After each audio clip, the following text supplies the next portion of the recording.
What's up, everybody? I'm Matt Brody, and this is Simply Must Go, and we are back at Sarah's Creek. The chaotic schedules of summer have made it nearly impossible for Jessica and I to get away. But we unexpectedly had the opportunity to get into the mountains, and though it would only be for a quick overnighter, we jumped at the opportunity. With such a short window, I wanted to go somewhere nice, near water, and that would be secluded enough for us to bring Captain, our German Shepherd, without any issues. Songs on the porch, sit here watching the daylight wane, leaving little trace and even less memory. I thought I'd done Sarah's Creek years ago in my YJ, and it was pretty tame. This, however, was not the trail I thought it was. I just want to be still. All right, so we just finished the rad water crossing, and then we started up and around this hill, and then we got to this, which is an obstacle I'm not so sure I'm gonna navigate today. That thing. And it doesn't look as bad on camera. So this section here is really steep, and that section there is really muddy. And I think my only option would be to put tires on this rock right here. And it's probably doable, but I'm gonna have to be real careful with this. The danger here would be slipping off the side and into the large rut. It doesn't look that bad on camera, but it would probably swallow my left tire, and with the large rock sitting in the middle, my chances of getting hung up on my differential were pretty good.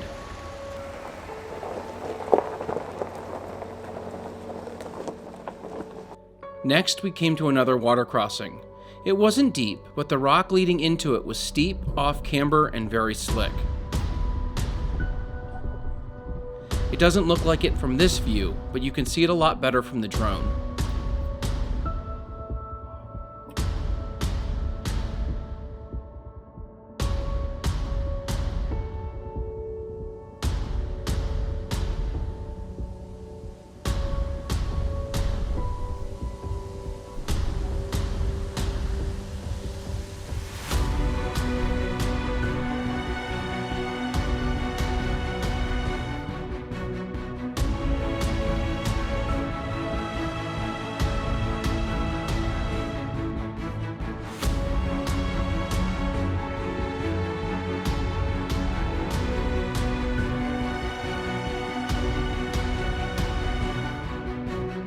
Sarah's Creek has 3 major water crossings. They aren't too deep, but they're a lot of fun.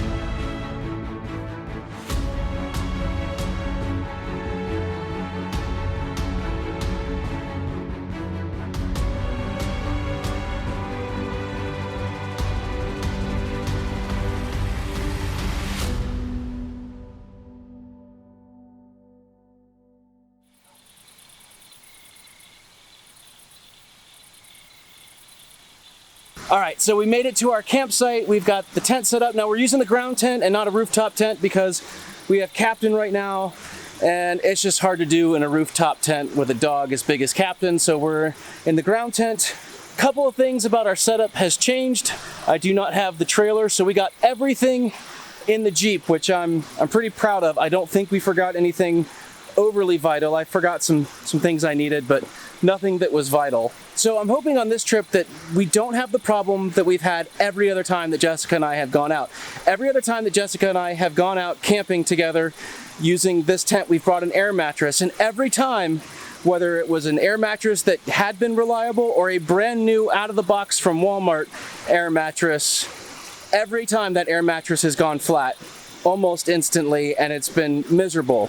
Now the really cool thing is the good people at Air Relax saw that video and said, hey, you need one of our mattresses. So they sent me a mattress to try out, and I'm super pumped about it. It's self-inflating, and it shouldn't have any issues with deflating in the middle of the night. So we're gonna test it out tonight and let you know in the morning what we thought about it.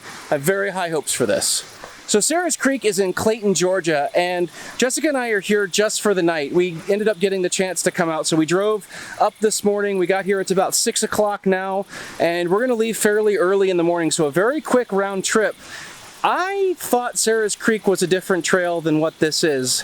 I thought I'd been on Sarah's Creek in my YJ and it was pretty tame. And I think whatever part of Sarah's Creek I did originally was very much not this trail. We got into parts, particularly after the very first water crossing, that things got real interesting real quick, and I had to really wonder whether or not we wanted to continue on this trail. Turns out everything was fine. It was definitely a tougher section than I thought it was going to be. So we did most of Sarah's Creek, and we found this really cute little campsite. It's kind of tight. There's not a lot of room, but it's right against the creek here, so we'll have that sound all night. It's pretty secluded. It's pretty deep in the trail, so I don't anticipate any traffic coming through in the middle of the night. Maybe, you know, some stuff first thing in the morning, but I think tonight we'll be pretty much by ourselves. And I'll tell you what, Captain has been fantastic all day. Like, he's just chilling, he's not running around, he's just happy to be hanging out with us. He's just like, I didn't have to go to doggy daycare. So he's just pumped to be here. He's kind of tired, but he's being really good. He's been an awesome camp buddy. You know, when it comes to cooking at camp, some people are gourmet chefs. They're the Marcos of overlanding. We, on the other hand, we're burger people. So we're doing burgers tonight, burgers with some green beans so that we're not completely unhealthy. Get some greens in there, but burgers and green beans for dinner. And then I think we're gonna do sausage, biscuits, sausage, cheese, and egg, I don't even know. Some sort of breakfast sandwich.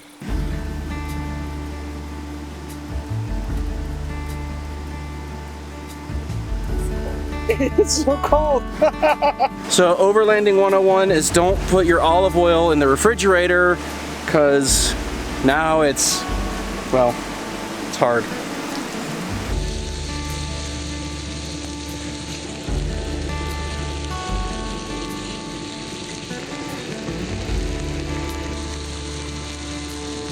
Burgers look good. I'm excited for this. I've been hungry most of the day.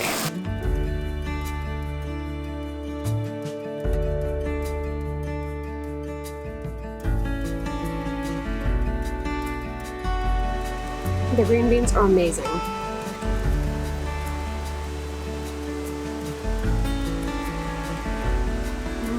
All right, I got her seal of approval, so she's taste tested it. I guess I can eat it now. She's like the poison tester for like the old kings or something. It's soft. I like it. Super comfy. Like, I don't feel like I'm on the ground. It feels like, like a soft cloud pad. All right, so far the pad has Jessica's seal of approval. We'll see how it does tonight. Now we're gonna chill by the fire and just hang out and enjoy ourselves for a little bit while there's still a little bit of light. Got the fire going. Captain's still just chilling. We gave him the extra burger because he's been such a good boy, and he's just like, this is the best day ever. Dogs are so easy to please.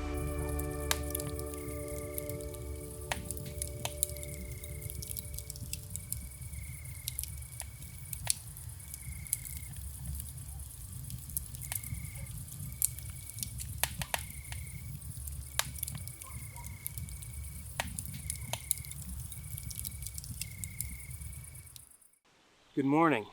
So we had a decent night. The pad was great. It was super comfortable, but Captain decided that he deserved most of it. So he took about half the pad, and then Jessica took about 3/4 of the remaining pad. So I had like this little sliver of the pad left to sleep on last night, but it wasn't bad. This morning I felt some really big rocks underneath where the pad was that I never felt all night long. So the pad did its job. So I think, and it stayed inflated and all that kind of stuff. So I think the pad is definitely a win. I just got to teach Captain that it's not his. I've also discovered this morning that the Jeep is covered in ants, which is no bueno, but I guess I'm hoping that the drive home will knock them all off or whatever, because I really don't want to bring home that many guests. Get your morning yoga in? Is that what you're doing? So Captain's like favorite thing in the world is to try to climb into my lap while I'm sitting down. He just like starts coming up. Ow! Dude, What are you doing?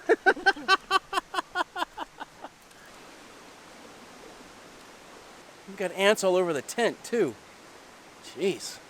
Jessica and I have been doing a really good job of trying to consolidate down what we bring on trips like this. There's so much stuff, kitchen stuff, tent stuff, all that kind of thing. And when you first start off, you're kind of just grabbing whatever you already have and you're throwing it in your rig and you're heading out into the woods.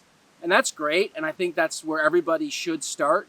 But at some point you start to realize that like the pots and pans from your kitchen just aren't as packable or stackable as you'd like them to be, or the table you're bringing is a little bit too big, or whatever the case is, or the containers that you're using, you know, aren't quite optimized for like the back of your Jeep or whatever the case is.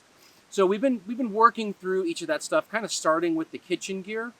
But now I'm at the point where I really want to replace these chairs. These are, you know, your standard like Dick's Sporting Goods, you know, chairs that you take to like your kid's soccer game.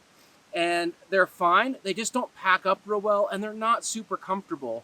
So I need your help. Leave a comment down below. What are your favorite overland camp chairs that we need to be looking at, particularly for saving space and for comfort? Packing up the foam air mattress was pretty easy. Just pop the seals and start folding and deflating it. One tip I would give is that if you have a reversible air pump or a vacuum, you can use that to suck all the air out of it really quickly. All right, so we're all packed up and we're about ready to leave, but Captain has been dying to play in the creek, river, whatever you want to call this, since we got here, and he has not been allowed because we didn't want wet dog all in the tent. But we're gonna let him play for a little while in the water. Jessica and I also got these water shoes from Amazon from a company called Sequay, and we've been really enjoying them. We've done a couple of tubing adventures and we've used them, and but I brought them along this time because I thought, hey, we're gonna be doing some river crossings, so maybe I can get some cool angles on the way back in the river using the water shoes. So, yeah, anyway, we're gonna test them out. All right, so this is actually the river crossing that we crossed right before we found our campsite. And walking the river, you know, normally you walk obstacles, but sometimes you can't really walk through the river to see where there's deeper sections or big rocks. And that section right there, that hole is deep and it's right after this big rock. And I remember coming over that and feeling us like suddenly drop and thinking, wow, this is way deeper than I thought it was. It's not super deep, it's probably like maybe 2 feet just in that spot there. But water shoes also help you scout river crossing obstacles.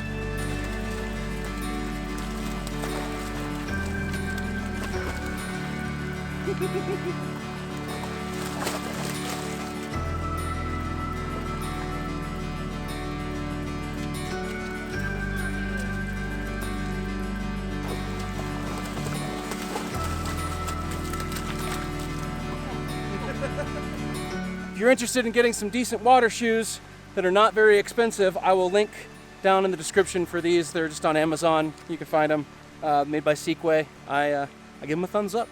We were all packed up. We cleaned up camp, even cleaned up some trash that we found around the area because, you know, we're trying to leave it better than we found it.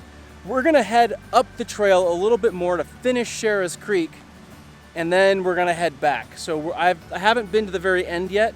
We've only seen one other person pass by the entire time we've been here. And so we're gonna head up that way, see what's that way, and then we'll turn around and come out because I don't think there's an exit at the other end. I think it's an in and out.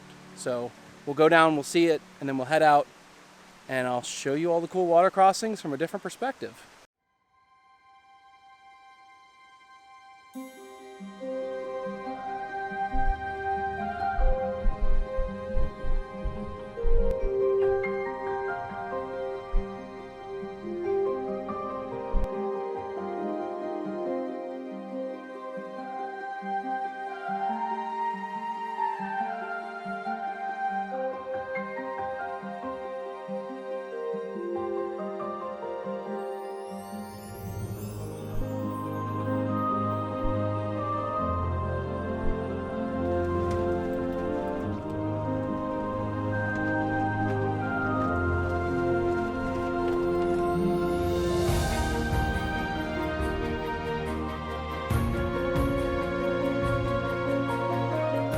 right, so Sarah's Creek has turned out to be a really fun little trail. We just got to the very end, and it's sort of a big turnaround area. I'm guessing there's some hiking up here that you can do if you're so inclined. But along the trail, there's probably something like 30 campsites that we've seen. At the beginning, it's basically paved gravel road, no big deal. Pretty much any vehicle can do it. We even saw some RVs down there where there's some paid campsites. But once you kind of get past that, particularly after the very first water crossing, it definitely turns into a four-wheel drive, high clearance type trail. I'm pretty sure a stock Jeep would have no problem with it. Again, I'm in a stock Rubicon, so there are a little bit of differences there, but I feel like a regular stock Jeep could do it without a big deal.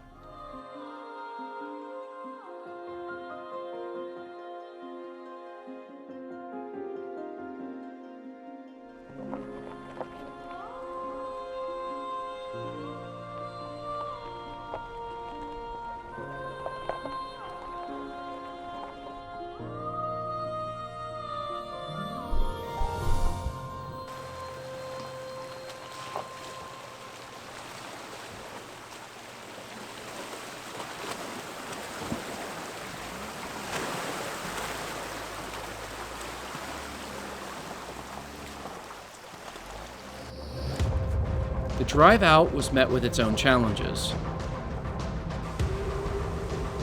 The first obstacle was climbing this slick off-camber rock. It doesn't look bad on camera, but if you look close, you can see the Jeep lift a tire and start sliding down. Ultimately, it wasn't a problem, but it did give Jessica a minor heart attack.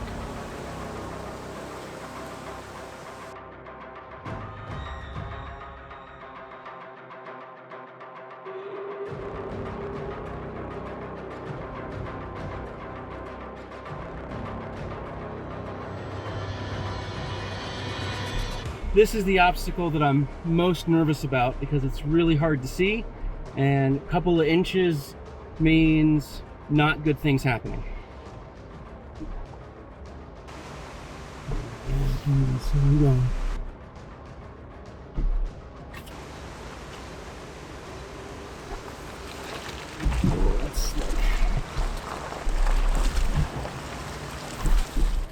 Whew.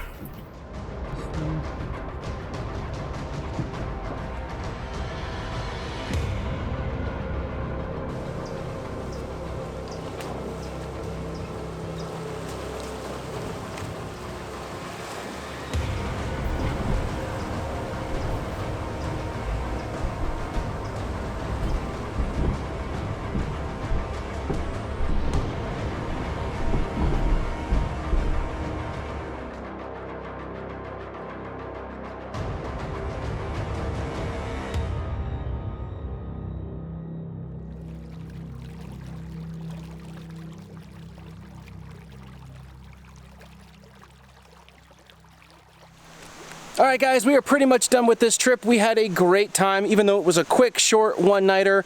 We had a blast coming out to Sarah's Creek. Lots of great camping here, lots of beautiful scenery, and a very cool trail. If you're interested in the air mattress or the water shoes, both of those will have links down in the description below. You can check those out. If you like the video, make sure you give it a thumbs up. If you haven't subscribed, go ahead and subscribe because we want you here with us on all these adventures. We love seeing you guys. So anyway, God bless, and we will see you in the next video. Peace.